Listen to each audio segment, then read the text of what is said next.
Гулзайтын шилжилт тодорхойлох олон аргуудын тухай тайлбар хэлж байгаа. Өнөөдөр бид гулзайтын шилжилт тодорхойлох график томьёоны аргын тухай тайлбар хэлье. За энэ арга бол гулзайтын дархмал хүч, хөндлөө хүч, гулзайлах моментын дифференциал хамаарлууд болон мөн гулзайтын шилжилт, тахилт, эргэлтийн өнцгийн хамаарлуудын төсөөтэй шин чанартай үндэслэсэн юм арга байдаг. За бид гулзайтын үед хөндлөө хүчийг дам нарын уртаар нэг удаа дифференциал авбал дархмал ачааллын эрчимтэй тэнцүү байна. За мөн гулзайтын үед гулзайлах моментыг дам нарын уртаар 2 удаа дифференциал авбал дархмал ачааллын эрчимтэй тэнцүү байна гэсэн ийм төсөөтэй шин чанар бичдэг. Ийм дифференциал хамаарлууд ичдэг. За энийг бас дахиад ингэ ичиж болж байна. 2 удаа дифференциал аваад хөндлөө хүчийг дам нарын уртаар 1 удаа дифференциал авсан дархмал ачааллын эрчимтэй тэнцүү гэх ийм хэлбэртэй ичиж болж байна. За гулзайтын үед эргэлтийн өнцөг өнцгийн шилжилтийг дам нарын уртаар 1 удаа дифференциал авбал дархмал гулзайсан тэнгэлгийн мөрөлтийн араадстай тэнцүү гэдэг ийм хэлбэртэй бичдэг. За тэгвэл тахилтыг дам нарын уртаар 2 удаа дифференциал авъя. За мөн эргэлтийн өнцгийг дам нарын уртаар 1 удаа дифференциал авсан гулзайтын мөрөлтийн араадсыг физик илэрхийлэлээр илэрхийлсэн ийм хэлбэртэй байдгаа гэж үздэг. За эндээс анхаарал үзэх юм бол эргэлтийн өнцгийг дам нарын уртаар 1 удаа дифференциал авсан мөрөлтийн араадстай энэ дархмал ачааллын эрчимтэй тэнцүү мөн гулзайлах моментыг 2 удаа дифференциал авсан нь дархмал ачааллын эрчимтэй тэнцүү гэдэг энд мөн гулзайтыг 2 удаа дифференциал авсан мөрөлтийн араадсын физик утгатай тэнцүү байна гэсэн дүгнэлт хийдэг. Тэгэхээр энэ дифференциал хамаарлуудын төсөөтэй шин чанарыг ашиглаад бид нэр дам нарын гулзайлч мөн эргэлтийн өнцгийг тодорхойлох арга гаргаж авдаг. Тэр арга нь болохоор бид энэ төсөөтэй чанарыг ашиглаад хэрвээ ямар нэг хуурмаг хөндлөө хүч нь энэ мөрөлтийн араадстай тэнцүү гэж үзэх юм бол хуурмаг хөндлөө хүч нь дам нарын эргэлтийн өнцгтэй тэнцүү хуурмаг гулзайлах момент нь дам нарын тахилттай тэнцүү байна гэсэн ийм дүгнэлт хийж болох юм. Энэ төсөөтэй шин чанарыг ашиглаад. За тэгэхээр энэ аргын үед энэ аргыг ашиглахдаа бид шууд анхны дамнуур дээр ашиглах боломжгүй. Энэ нь болохоор бид хуурмаг дамнуур ашигладаг. Хуурмаг дамнуур ашиглахдаа дамнуурын бэлгээний нөхцлөөс хамааруулж ашигладаг. Ийм дамнуурыг сонгож авдаг. Дамнуурын үндсэн урт хэлбэрийн хэмжээ бол дамнууртай адилхан байдаг гэдэг. За тэгэхээр бид нэг дамнуур авъя. Бодит дамнуур гэж үзье. Бодит дамнуур. За нэг үзүүр нь хөдөлгөөнгүй бэхлэгдсэн. Ийм дамнуур авъя. Ингээд. За энэ үед хэрвээ хүч үйлчлэх юм бол зоолтон бэхлэгэн дээр эргэлтийн өнцөг үүсэхгүй тодорхой. Энд хөдөлгөөнгүй байгаа учраас тахилт үүсэхгүй тодорхой. За сул үзүүр дээр бол харин эргэлтийн өнцөг тахилтууд үүсэх нь ойлгомжтой шилжилтүүд үүснэ. За энэ үед хуурмаг дамнуур сонгож авахтаа энэ аргыг ашиглахдаа бэхлэгийг зоолтон бэхлэгийг нөгөө талд нь гаргаж байгаад ийм хэлбэртэй болгож авдаг. За биднийхээр бол энд хуурмаг хөндлөө хүч нь тэгтээ тэнцүү хуурмаг гулзайлах момент нь тэгтээ тэнцүү болно хуурмаг хөндлөө хүч зоолтон дээр тгээс ялгаатай хуурмаг гулзайлах момент тгээс ялгаатай байна гэсэн ийм хэлбэртэй дамнуур сонгож байна. За үндсэн бэхлэгээр бэхлэгдсэн дамнуур гэж хэлдэг. Зоолтон болон үндсэн бэхлэгээр хөдөлгөөнтэй болон хөдөлгөөнгүй нугсан тулгаараар тулсан дамнуур байг. За энэ үед бид анхаарал үзэх юм бол Мэдээж энд эргэлт үүсэх боломжтой учраас эргэлтийн өнцөг үүсэх нь тодорхой. Тэгээс ялгаатай зоолтон бэхлэгээ бишээ нугсан толгуураар тулж байгаа учраас шилжилт дахилт үүсэхгүй. За энд мөн эргэлтийн өнцөг үүсэх нь тодорхой. Дахилт үүсэхгүй нь тодорхой гэт. За энийг хуурмаг дамнуур болохтой бид бэхлэгийг сольж гэтээ уртын хэмжээс нь адилхан байхаар ийм хэлбэртэй сонгож авна. За ингээд авч тэгвэл энэ үед хуурмаг хөндлөн хүч тгээс ялгаатай байна. Хуурмаг гулзайлах момент тэгтээ тэнцүү байна. Хуурмаг хөндлөн хүч тгээс ялгаатай байна. Хуурмаг гулзайлах момент тэгтээ тэнцүү байна гэсэн хэлбэрээр дамнуурыг сонгож авч байна. За нэг үзүүр сул ийм дамнуур аваад үзье. За энэ үед бэхлэгээ хөдөлгөөнгүй нугсан толгууртай, хөдөлгөөнтэй нугсан толгууртай сул үзүүр ингээ байж байгаа гэдэг. За энэ дамнуурын хувьд энэ бэхлэгээн дээр мэдээж эргэлтийн өнцөг үүсэх нь тодорхой ачаал үйлчлэх үед дахилт үүсэхгүй. Ийм хэлбэртэй бичиглэл хийж болж байна. Энд эргэлтийн өнцөг үүсэх нь тодорхой нугсан холбоостой нугсан дээрээ эргэлт зөвшөөрнө. За дахилт үүсэхгүй гэж. За хүчний үйлчлэлээр мэдээж сул үзүүр шилжихдээ эргэлтийн өнцөг үүсэх нь дахилт үүсэх нь. За үнийг бодит дамнуурыг бид нэр хуурмаг дамнуур болохдоо бэхлэгээний нөхцлөөс хамаарат энэ нугсан толгуурыг ийм байдалтай аавна. За яг энэ огтлол дээр хөдөлгөөнгүй нугсан толгуур дээр нугас авдаг. Энд бид нугас авна гэсэн үг. За ингээд сул үзүүр дээр нь бид зоолтон бэхлэгээ авдаг. За энэ бол бэхлэгээний нөхцлөөс хамаараа сонгож байна. Буюу биднийхээр бол энд хуурмаг хөндлөн хүч тгээс ялгаатай байна. Хуурмаг гулзайлах момент тэгтээ тэнцүү байна. За энэ үед нугсан холбоос дээр хуурмаг хөндлөн хүч үүснэ. Хуурмаг гулзайлах момент тэгтээ тэнцүү байна. За зоолтон дээр болохоор хуурмаг хөндлөн хүч тгээс ялгаатай буюу үүснэ гэж үзнэ. Хуурмаг гулзайлах момент үүснэ гэдэг. За ийм хэлбэртэйгээр бодит дамнуурыг хуурмаг дамнуур болох сонгож авдаг. За практикт энэ хуурмаг ачааллын эрчмийг гулзайлах момент болгож тооцооё. Ашигтай байдаг. Бодолт хэлбэр болдог. За ингээд аваад үзэх юм бол биднийхээр бол гулзалт үеийн шилжилт нь өнцгөн шилжилт нь болохоор хуурмаг хөндлөн хүчийг дамнуурын хөшүүн чанарт харьцуулсантай тэнцүү болно. За дахилт нь хуурмаг гулзайлах моментыг дамнуурын хөшүүн чанарт харьцуулсантай тэнцүү болно гэдэг. Ийм хэлбэртэйгээр тооцоо хийж болдог. За ингээд хэлбэрхаа жишээ авах юм бол зоолтон бэхлэгээтэй дамнуур авъя. Энэ үед дамнуурын сул үзүүр дээр хүч үйлчлэг F гэд хүч үйлчлэг. За дамнуурын уртыг L гэж үзье. L гэж үзлээ. Дамнуурын сул үзүүрийг за энэ тулгуурыг B гэвэл энд C сул үзүүртэй байна гэдэг. За дамнуурын хөшүүн чанарыг EIX гэж тэмдэглэчихье. За энэ үед хийц дүүсэх хамгийн их эргэлтийн өнцөг дахилтыг тодорхойлох зорилготой юм.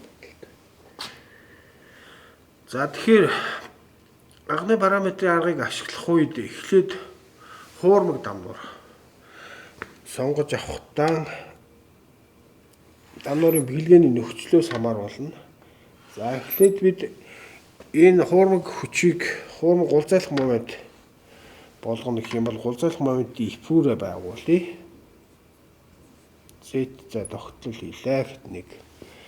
За нэгдүгээр огтлол тгээс L завсарт хийнэ гэт. За энэ үед гулзайлах моментын тэгштгэл нь хасах FZ гээд Z тэг үед мэдээж момент тэгтээ тэнцүү байна. Z тогтлол L үед MZ момент нь хасах FL гэт. За гулзайлах моментын эфүрийг зорох юм бол нэг ийм хэлбэртэй. Гурван хэлбэртэй эфүр дүрслэгдлээ. За мэдээж сул үзүүл дээр гулзайлах момент үүсэхгүй.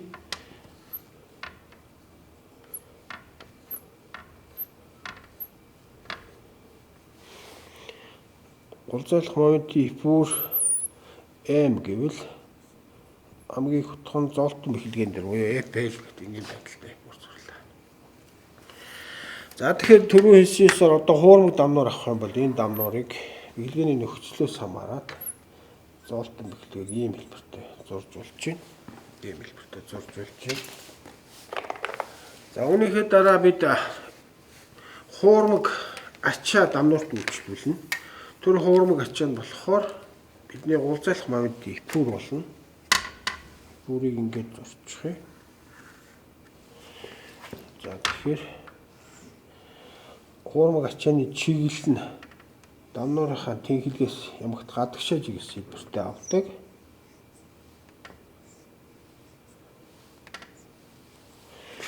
За хуурмаг ачааны хамгийн их хичээллийн эрчим нь FL байна гэдэг. За тэгэхээр хэрвээ энэ тархмал ачаа хуурмаг ачааг төвлөрүүлэх юм бол гурваачны хүндийн төв дээр пайн гэж үзвэл омега гэж үзье. Омега гэж тэмдэглэе. За энэ үед тэгвэл бид бэхлэгээнээс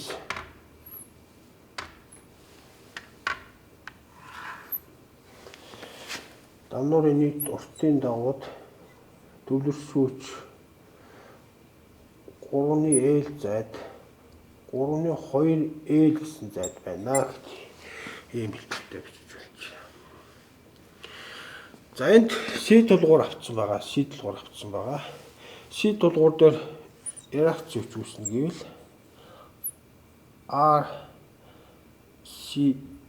гэх тэмдэглэжээ хуурмаг момент үүснэ гэвэл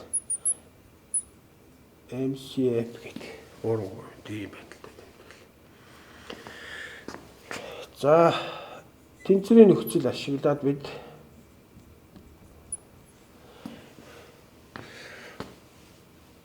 энд реакц үүсийг тодорхойлох боломжтой болж байна. Омег гэвэл нэмэх нь RFC хуурмаг реакц үүс байна гэдэг.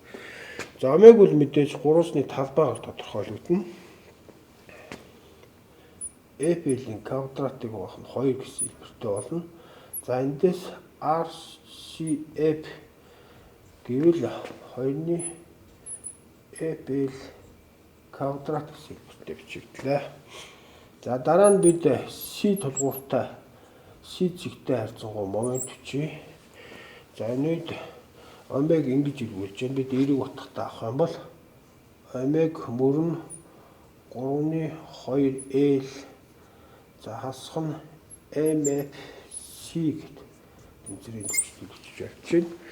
За эндээс бид C тулгуур дээр үүсэх хуурмаг моментыг олох юм бол 3-ны FL квадрат гэсэн хэлбэртэй болж байна. За ингээд энэ дүгнэлтийг бид нар ашиглах ёстой. C тулгуур дээр үүсэх биднийхээр бол хамгийн хэрэгэлтийн үндс буюу төддөө C гэвэл за тэмдгийн дүрм анхаарай. Баруун гарталтаа байгаа үед дээш чиглэсэн хөндлөн хүчийг бид нэр гулзайлах моментын үед хасах тэмдэгтээ авдаг. За тэгэхээр RFC квах нь дамнуурын хөшүүн чанар буюу за 2-ны хуваарт 2-ны AX за ингээд FL-ийн квадрат хүртэлт нь бичигдэх жишээтэй. За хамгийн их тахилтыг нь олох юм бол C тулгуур дээр үүсэх. C сул үзүүд дээр үүсэх тахилт буюу за дэмжгийн дүрм анхаарах юм бол MFC дамнуурын хөшүүн чанар тарьцуулна ингээд хасах дэмжигтэй 3-ны IX 2-т бичигдлээ Эбелийн куб зэрэгтэй. За анхны параметрын арга өмнө нь үзсэн. Одоо бол граф томьёоны аргаар дамнуурын шилжилтийг тодорхойлох арга ийм хэлбэрээр тайлбар хийж болох юм.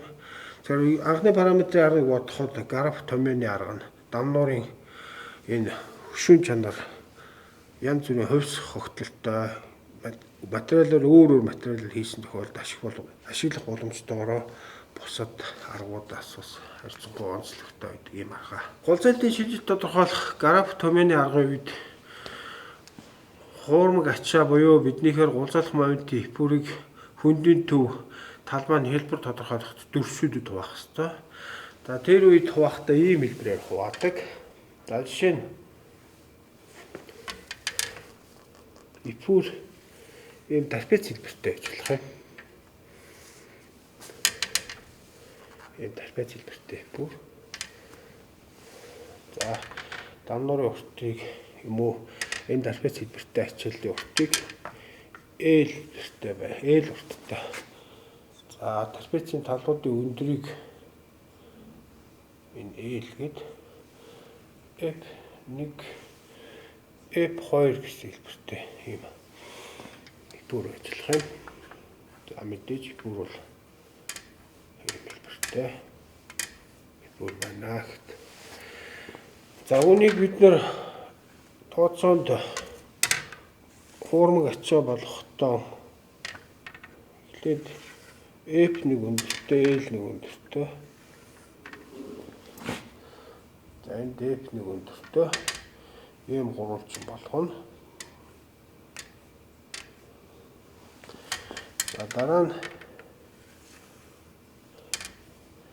F2 өндөртэй.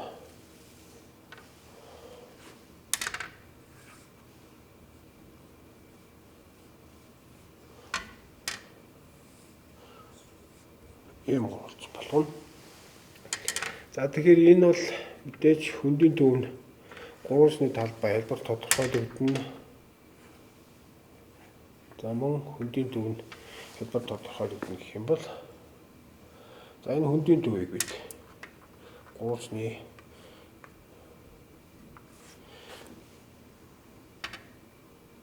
энэ суурийн хэмжээний 3-ны L-зэд байна гэт. За трапез хэлбэртэй байх тохиолдолд эпүрийг ийм хэлбэртэй хуваагаад тооцоонд ашигладаг. Ингээд ийм байдалтай. За дараагийн тохиолдолд гурвалжин хэлбэртэй байх мөртлөө за жишүү уруу гэж ярих юм ба да. Уруу жишүү хэлбэртэй ийм байх тохиолдол ажиллах юм. За энд F1 өндөртэй, F2 өндөртэй гэт.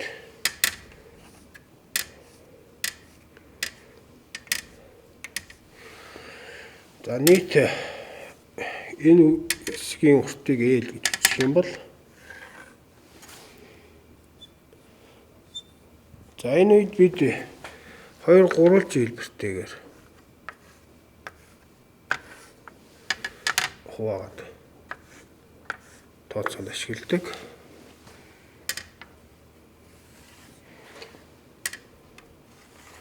За тэгэхээр эхний гурвалжны өндрийг F1 өндөртэй ийм ачаа. Бид бол энэ ачаагаа хуурмаг дамнартаа үйлчлүүлнэ гэсэн үг. Дараагийн гурвалжин бол доош чиглэлтэй.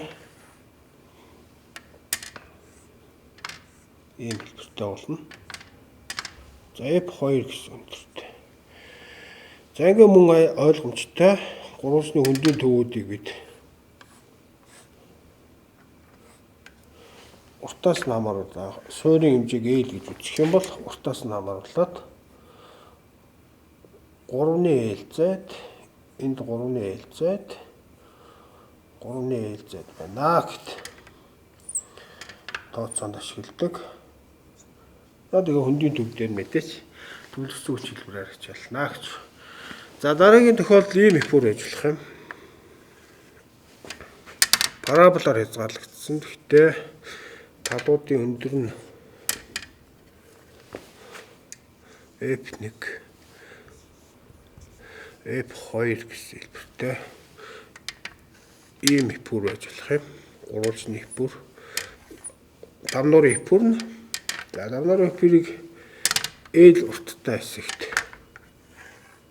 байна гэт зурчих. За энэ тохиолдолд эхлээд F1 өндөртэй L урттай нэг гурвалжин болгоно. За дараагийн тохиолдолд нэг парабол хэлбэртэй энэ параболын өндрийг F3 гэж тэмдэглэв. За тэгээд мөн ийм хэлбэртэй зурж болж байна.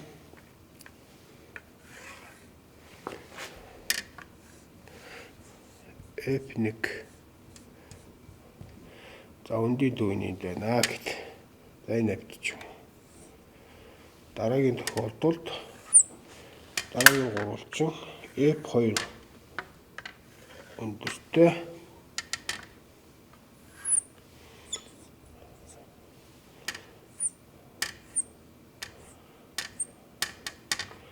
за өндөний дүүд нь зурх юм бол нэг иймэрхүү хэлбэртэй. Хоёр тулгуураас за бүрийн баруун зүүн захаас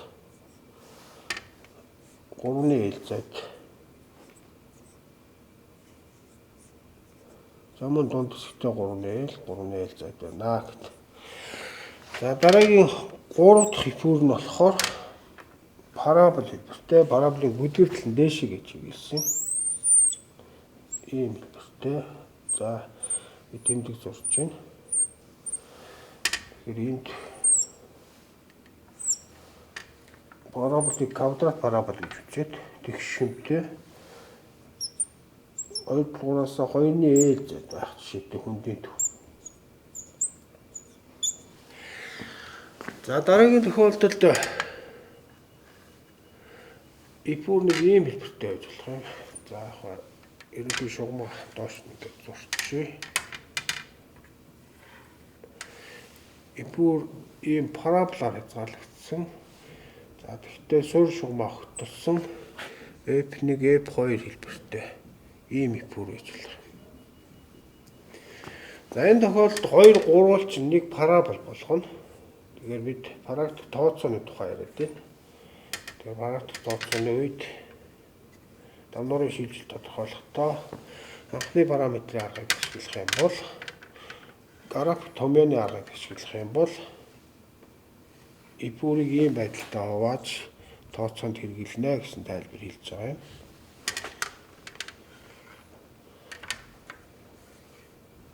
За энэ F2 гэсэн. За дараагийн тохиолдолд ипүр гүдүртэл нь доошоо чиглэсэн хэлбэртэй ийм ипүр зурна. За квадрат парабол гэж хэлэх юм бол нийт төртийг L гэвэл 2-ны ээлжээд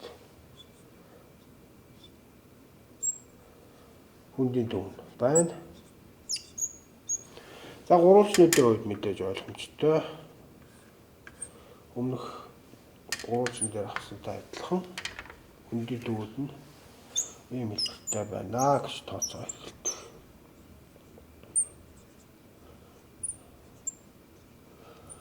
За тэгэхээр давнуурын шилжилтийг анх граф томьёоны аргаар тодорхойлох үед ипүрүүдийг ийм байдалтай хувааж тооцоонд ашигладаг юм аа.